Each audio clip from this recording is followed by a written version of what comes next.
You can reprogram your subconscious, and I'm going to tell you the 5 steps that you need to take to do so. And by doing this, you're going to make a dynamic shift in your life to where you are automatically attracting all of the things that you want, because most people are just stuck in a way of perceiving life that they don't even realize. This is something that I wish I would have learned much earlier in my life. It took me until my late 20s, early 30s to figure this out.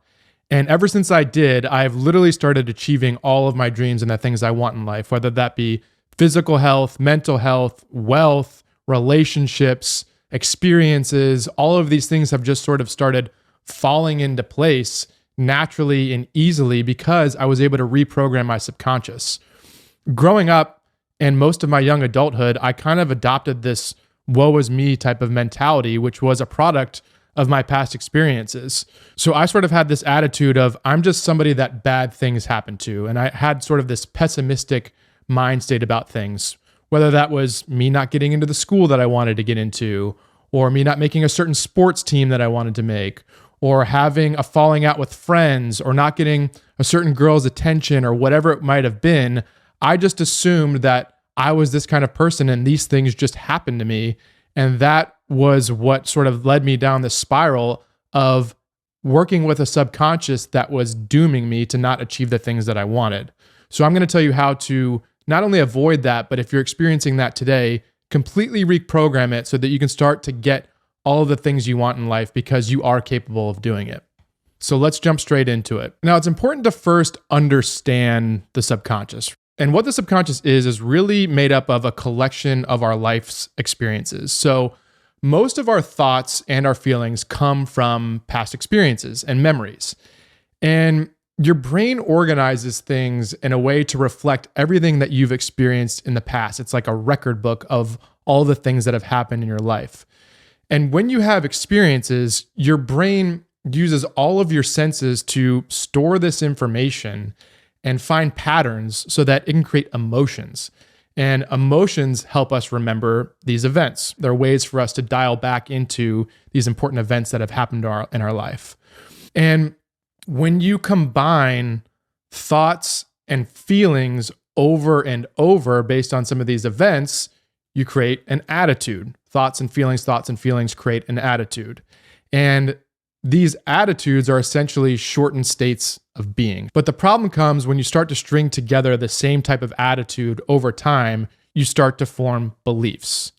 And a belief is essentially just a thought that you keep thinking over and over and over again. And when people start to challenge your beliefs about something, you start to feel something emotional, right? Because it's going back to the way your brain has organized things and what have ultimately led to those beliefs. So the thoughts that you have based on the experiences that you've had in your life lead to feelings. These feelings lead to attitudes, which lead to beliefs. And those beliefs ultimately form your perception of reality. So most people are viewing their life through the lens of their past. And they're essentially filling in the reality around them based on past memories.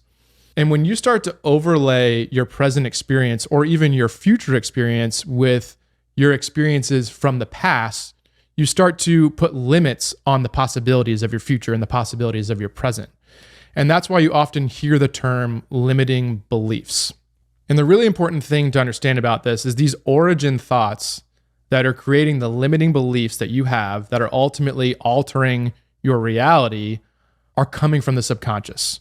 Only 5% of our cognitive activity is conscious, while the remaining 95% is subconscious. So this means that 95% of our thoughts, our reactions, our decisions, our perceptions, and behavioral patterns are driven by the subconscious. But the subconscious obeys the conscious. So whatever we consciously think, our subconscious will perceive to be true.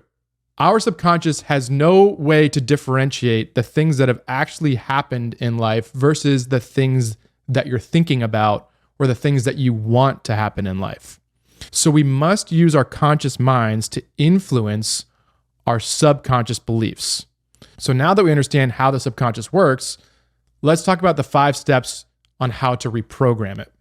And I'm going to walk you through each one of these steps and give you details about each and tangible advice about how you can do them. So step 1 is master your thoughts. Step 2 is own your words. Step 3 is live with gratitude. Step 4 is practice visualization. And step 5 is take action. So let's dive into each one of these. Step number 1, master your thoughts. If we can master our thoughts, we can change our emotional state. And if we change our emotional state, we can change our vibration. If we change our vibration, we can change our reality. So if we know that our subconscious is driving our perceptions and ultimately our manifestations, the things that we are bringing into our life, then we must use our conscious minds to influence our subconscious beliefs. We must feed our subconscious with empowering thoughts to increase our self-worth. We need to take over these negative thoughts that we're having, catch them, realize that you're having them, and replace them with empowering ones. Here's a stat that I found very interesting. The National Science Foundation, which is an independent health agency based in the US, found that we have, on average, up to 60,000 thoughts per day. Of those, approximately 80% are negative and 90% are repetitive. So you can see why so many people fall into this trap of this woe is me attitude and attracting bad things into their life. So to begin to undo repetitive, negative, limiting ways of thinking, we must commit to consistent practice and repeatedly choose to nourish our mind by replacing these negative thoughts with empowering ones. You need to commit to this just in the same way you would commit to forming any other new habit, the same way you would commit to going to the gym, the same way you would commit to learning a new skill or a new hobby. You need to commit to the way you think because this controls everything. So each time you find yourself thinking things like, what if it doesn't work out? Or I'm not good enough. Instead, start thinking, what if it does work out? Or I am perfect exactly as I am. And instead of imagining the worst possible outcome in every scenario, imagine the best. Remember that you have a choice. You have a choice to choose the thoughts that you have that push you forward instead of holding you back. And most people are not realizing that they have this choice. And the way you know whether or not your thoughts are guiding you in the right direction and guiding you to achieving the things that you want and reprogramming your subconscious is to know your feelings. Your feelings are your GPS for whether you're putting your subconscious in the right direction. The universe doesn't really actually hear our thoughts. It responds to the frequencies that those thoughts create, which is the feelings that we're having, right? We attract what we feel. So every time you catch yourself losing focus and find that your mind is distracting you from where you currently are, or you're feeling like you're losing control of your thoughts, pull yourself back into the moment. You can do that by focusing your attention on how you currently feel, what you can see, what you can hear, what the people are doing that you're with, and really focus on the feeling that you have internally in your body. And one way to strengthen this muscle of catching yourself and catching the way that you're feeling and catching the thoughts that you're having is to meditate 10 minutes a day. A lot of people say, oh, I don't have the time to meditate 10 minutes a day. It's too time consuming. I just can't find the time. It's all an excuse. Cut it out. It's BS. 10 minutes a day is nothing. You can do it literally at any point in the day, and it will actually strengthen the muscle of you being able to come back into the present and realize the negative thoughts that you're having or the negative feelings that you're having inside of you. So I recommend doing guided meditations because I think that they're a little bit easier to follow and it helps you kind of get into that meditative state a little bit more easily. And a common misconception of meditation is that it's all about just emptying your brain and not feeling, thinking, hearing, or seeing anything. And what meditation is really about is being able to address your thoughts and notice them and not letting your thoughts control you. It puts you in control of your thoughts. So it's allowing yourself to perceive the things that are coming into your brain, notice them, and then let them go. And then ideally focus back in on your present self and what's going on around you, the way that you feel, the way that you hear, the things that you might be seeing if you want to meditate with your eyes open. So do this daily. Stop making excuses. Just do it. Another key tip I have for mastering your thoughts is get the hell off of social media. Social media is a trap. It's literally designed to keep you in there as long as you can and reprogram your subconscious for what these big companies and the woke media and all these different sources and outlets want you to think. You're also constantly comparing yourself to others when you're on social media, which creates bad thoughts and bad feelings, which ultimately program your subconscious in the wrong direction. So I get that there's a lot of benefits of social media in terms of staying in touch with people and feeling like you're present with the world. And what I do personally is I don't have it on my phone. I do go on social media on my computer in very limited increments. I try to limit down the time that I'm on it so that I'm consciously aware of my scrolling. I'm not just scrolling without realizing how long I've been on the application. And by just not having it on your phone, it takes away this twitch that we've all developed as part of an addiction. Whenever there's a moment of any sort of boredom or any time there's something not going on, people just automatically pull it out and go straight into an app like Instagram or Facebook or whatever it might be that's your vice and do it subconsciously. And they start adopting all of these thoughts that are not their own. So get it off your phone and eliminate your uses of social media, and you will start to think so much more clearly and realize what your present self actually wants. All right, let's move on to step number 2. Now that we've mastered our thoughts, we need to start owning our words, because your out loud language is just as impactful as the internal dialogue that you have going on in your brain. There's a few strategies to start doing this right away. One is change if to when. People often talk about the things that they want in life or the goals they have or the manifestations they'd like to have, but they use the word if. So, for example, if I get that job, or if I meet this person that turns out to be my soulmate, or if I start making all this money.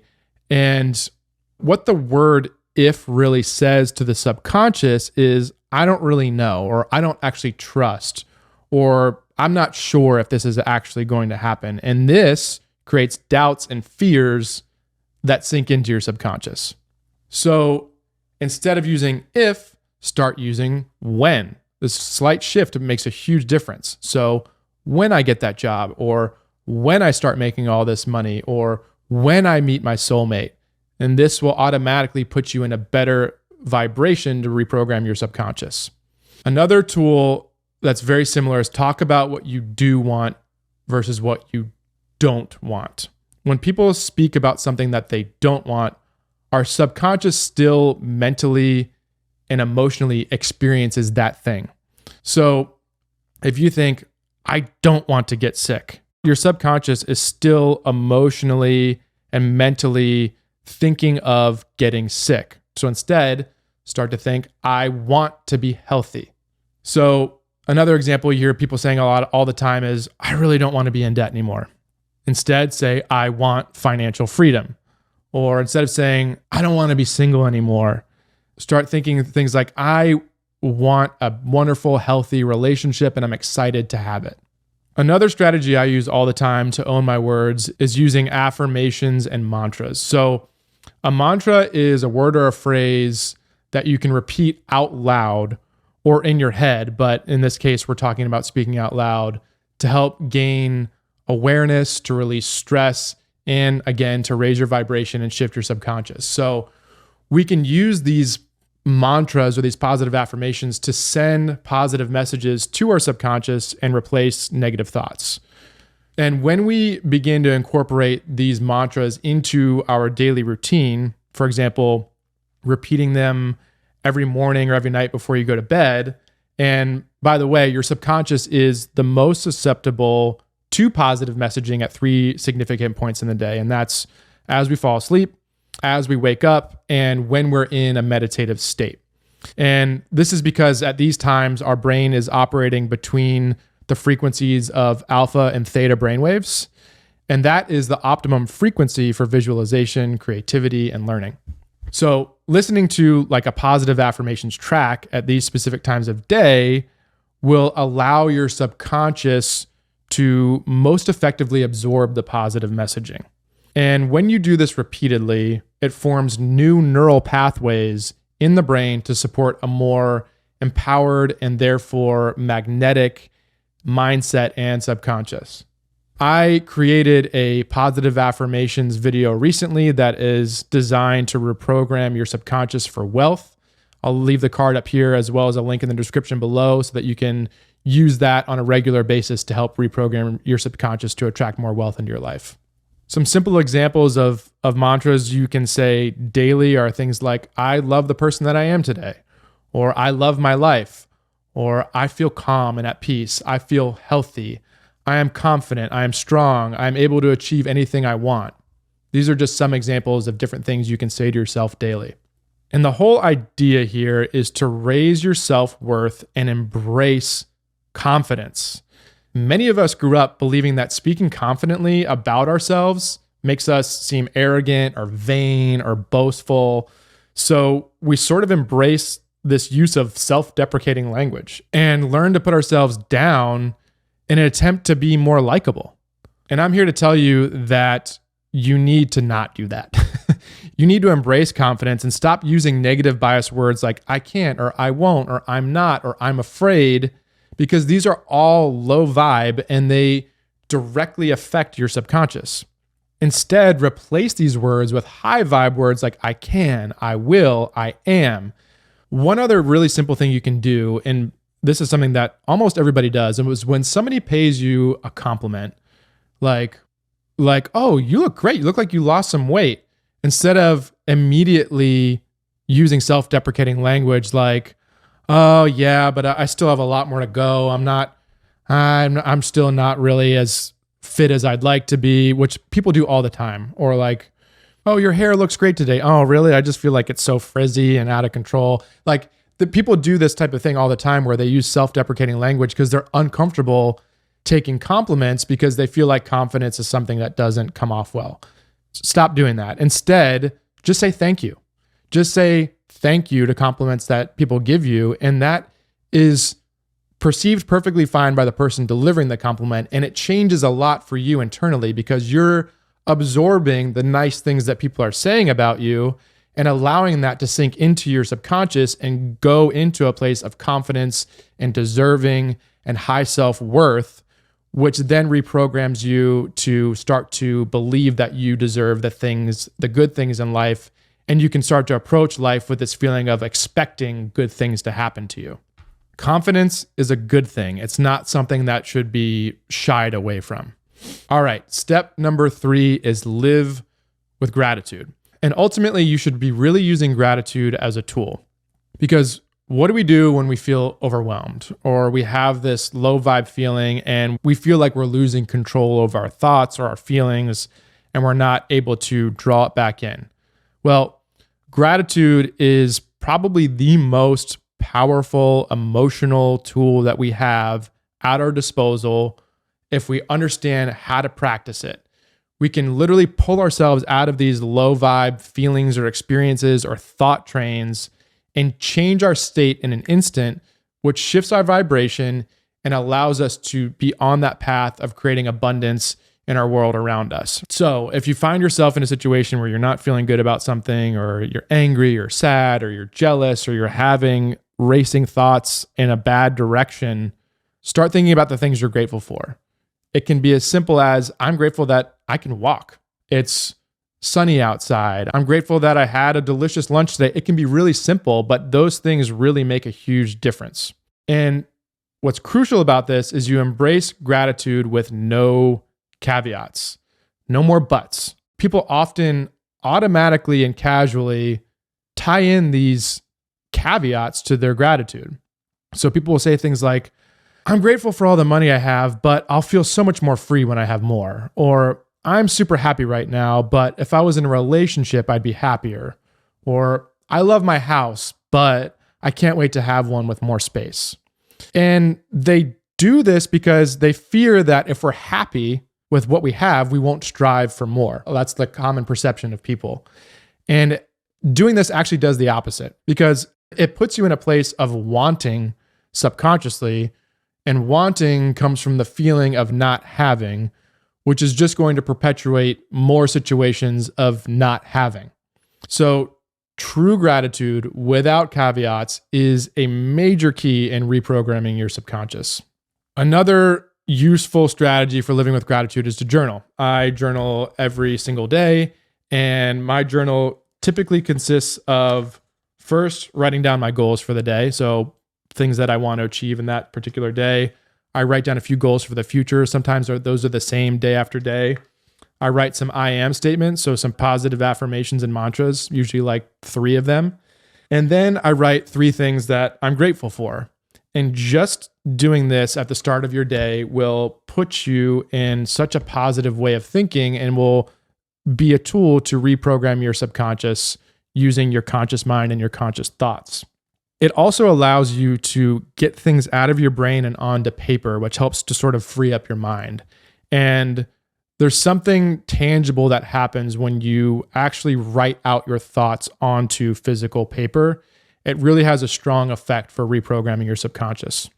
And when you're thinking about gratitude and things that you want to write things down that you're grateful for, I typically place it into 3 categories. So those categories are gratitude for self, for life, and for the world. And so examples of gratitude for self are things that you appreciate about yourself. So things like, I'm grateful for my strength. I'm grateful for my health. I'm grateful for my mind. Life gratitude are things about your life that you appreciate. So things like, I'm grateful for my job. I'm grateful for my family and my friends and my children. I'm grateful for where I live. And gratitude for the world are things that you are grateful that are universal to all people. So things like, I'm grateful for the sunshine. I'm grateful for human connection. I'm grateful for the ability to travel and experience new cultures.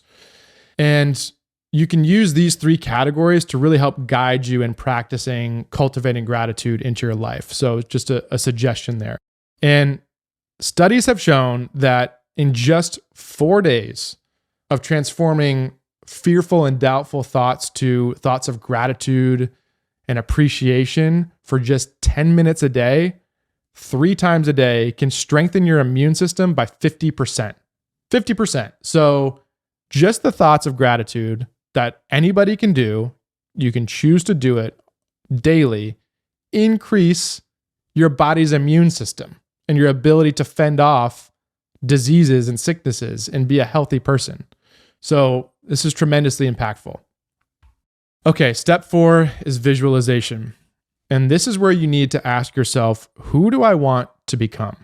The question of who do I want to become arguably might be one of the most important questions we can ask ourselves to start to shift our state of being.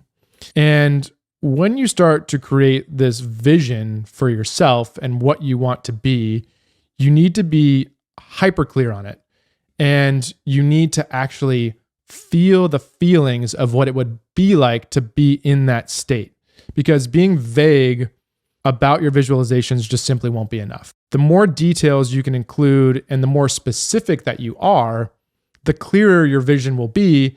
And the real secret to an effective visualization is to immerse yourself in the feeling of having the things that you want.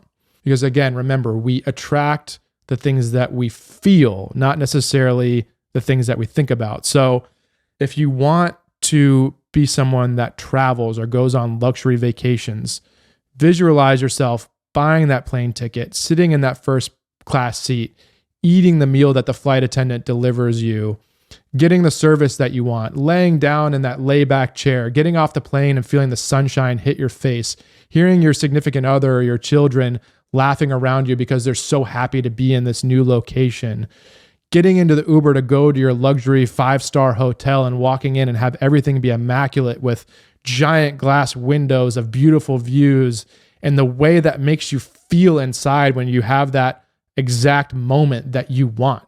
Feel it, and that will really transform your visualizations. I think there's really 3 categories of things that you can try to visualize to achieve your higher self and start reprogramming your subconscious. And the way I typically do it is breaking it out into health, relationships, and professional. And even further breaking that out, as far as health goes, I think about things that I want for my mind and my body and my soul. and the way I want my higher self to feel in those areas. For relationships, I think about romance, the relationship I want with my wife, with my family, my children, and my friends, the experiences I want to have with them. And then professional, what's my mission? What do I want to achieve? What is the money that I want to have? How do I want to grow as a professional and as someone that is delivering this message that I feel so inclined to deliver to the world to help other people? And one way you can really hone in on these things, and what I love to do, is use guided visualization meditations. I actually created one of these myself. I'll link this as a card as well, and also in the description. But this type of meditation can really put you in that feeling state and help guide you into seeing the things and feeling the things that you truly want in your life. And the final step, step number 5, and this is crucial, is take action. You have to align your behavior by taking action and being proactive. And this shows the universe that I'm ready, I'm fearless, I'm worthy. And the universe will meet that fearlessness and readiness with the abundance that you're desiring. And after consistently taking action toward the things that you want, you're actually going to begin to see and feel a difference, and your confidence will begin to grow. And there's something that happens here that you need to be extremely careful and cautious of. When you start to take action and start to feel these different feelings and start to come into your higher self, your subconscious is going to panic, because your subconscious doesn't necessarily care that you're feeling good. It just cares that you're feeling different. Subconscious doesn't necessarily like change because it likes to feel safe, and safe is the absence of change to the subconscious. So what it will do is encourage you to self-sabotage. And you need to overcome these feelings of self-sabotage, which are usually formed through fear and doubt of the things that you want. And you do this by recognizing it first and foremost, and stay focused on the place that you want to be. Eventually, you'll learn to sit through this discomfort of your subconscious feeling unsafe, and you'll start to establish a new familiarity through, again, consistently taking action towards the things that you want, and start to shift your subconscious into this being its now new norm and new state of being. And eventually that self-sabotage will dissipate and go away. And this is how you create real and lasting change. Because whenever we go through a period of transformation and we actually begin to align our behavior with what we want to attract into our lives, we're going to naturally experience simultaneously a period of discomfort. But again, you have to make that conscious commitment to accept that and just push through it. We have to resist that urge to self-sabotage, and we must learn to live in this new, empowered place until it feels like home. And when you live in a place that's not limited by fear and doubts, you unlock the abundance of the universe. And one way you can do this is just constantly acting as your future self would. So if you're trying to be someone that is incredibly wealthy, act as if you know that $1 million is getting deposited into your bank account in the next month. You know that this money is coming. You're going to act like that future self of yours would act. And another key here is to be unapologetically yourself. Think about the most magnetic and attractive people you know, the people that just walk into a room and light it up, right? The people who seem to always have others gravitating towards them. They always have this positive energy and aura about them. They always seem to have things go their way in life.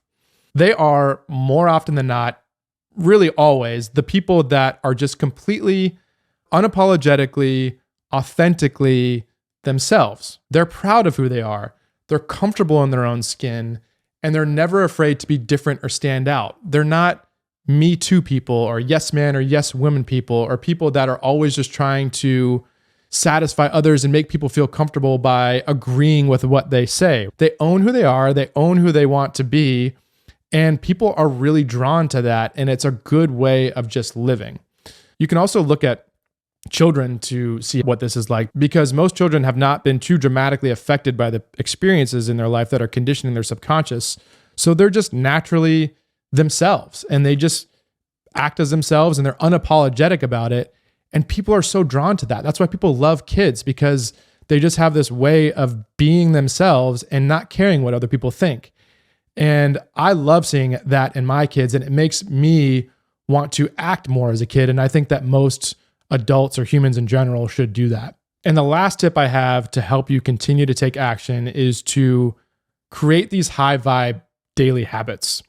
Deliberately incorporate these high vibe practices into your routines. And what I mean by high vibe practices are things that you do that promote self-love and self-worth, because you're going to attract the things in your life that you feel that you're worthy of. And there's a way to promote that worthiness.